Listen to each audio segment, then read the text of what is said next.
So these are the ones that I cut earlier. And as you can see, it's got that nice raw edge, and you'll need 4 of those.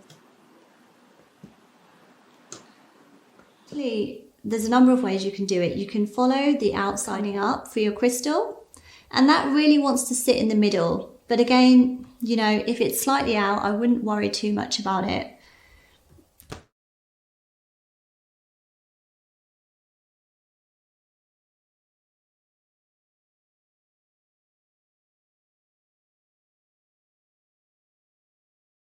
Line with the fabric to keep everything straight to the grain. This is the back panel here.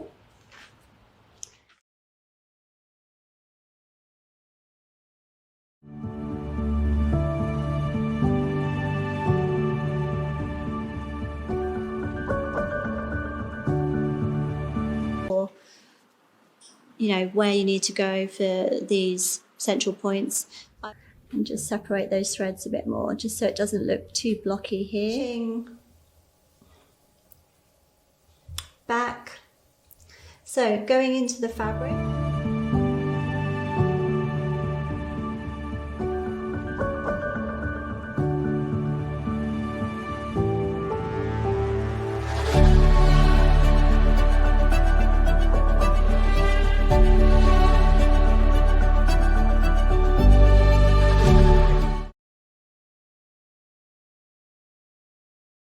Edge here before we start to do the bias one.